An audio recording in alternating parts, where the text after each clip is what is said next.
खास जानकारी देने वाले हैं और वीडियो के आखिर में इसके वैज्ञानिक फायदे भी बताएंगे। जनेऊ, जिसे संस्कृत में यज्ञोपवीत कहा जाता है, दिखने में तो ये साधारण सा 3 धागों वाला सूत से बना धागा होता है, लेकिन हिंदू धर्म में इसको 16 संस्कारों में से एक संस्कार माना जाता है, जिसे उपनयन संस्कार कहा जाता है। आपको बता दें कि जनेऊ में 3 सूत्र त्रिमूर्ति ब्रह्मा, विष्णु और महेश के प्रतीक, देवचरण, पितृशरण और ऋषिशरण के प्रतीक, सत्व, रज और तम के प्रतीक होते हैं और इसे व्यक्ति बाएं कंधे से ऊपर और दाईं भुजा के नीचे पहनता है। मतलब कि इसे गले में इस तरह डाला जाता है कि वो बाएं कंधे से ऊपर रहे। आपको जानकर हैरानी होगी कि जनेऊ के एक एक तार में 3-3 तार होते हैं, यानी कुल तारों की संख्या 9 होती है। इनमें 1 मुख, 2 नासिक और 2 आंख, 2 कान, मल और मूत्र के 2 मिलाकर कुल 9 होते हैं। इनका मतलब है हम मुख से अच्छा बोलें और खाएं, आंखों से अच्छा देखें और कानों से अच्छा सुने।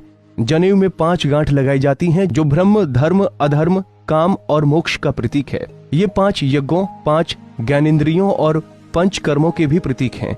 तो वहीं जनेऊ की लंबाई 96 अंगुल होती है, क्योंकि जनेऊ धारण करने वाले को 64 कलाओं और 32 विद्याओं को सीखने का प्रयास करना चाहिए।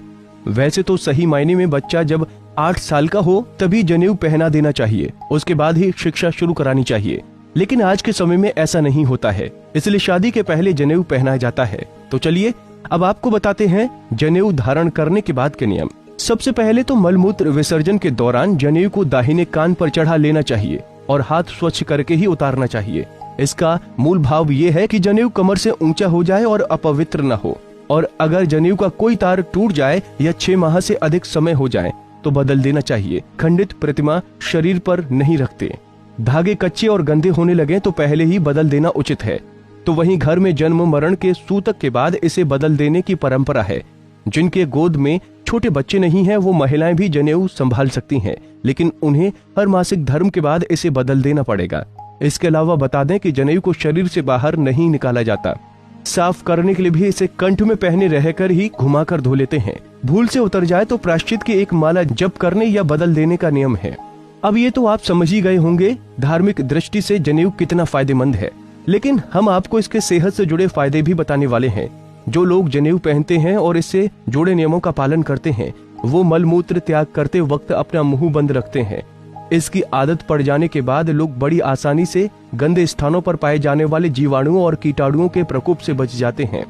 जनेऊ को कान के ऊपर कसकर लपेटने का नियम है। ऐसा करने से कान के पास से गुजरने वाली उन नसों पर भी दबाव पड़ता है जिनका संबंध सीधे आंतों से है।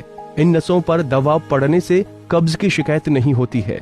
पेट साफ होने पर शरीर और मन दोनों ही सेहतमंद रहते हैं। तो वहीं रिसर्च में मेडिकल साइंस ने भी पाया है कि जनेऊ पहनने वालों को हृदय रोग और ब्लड प्रेशर की आशंका अन्य लोगों के मुकाबले कम होती है। जनेऊ शरीर में खून के प्रवाह को भी कंट्रोल करने में मददगार होता है।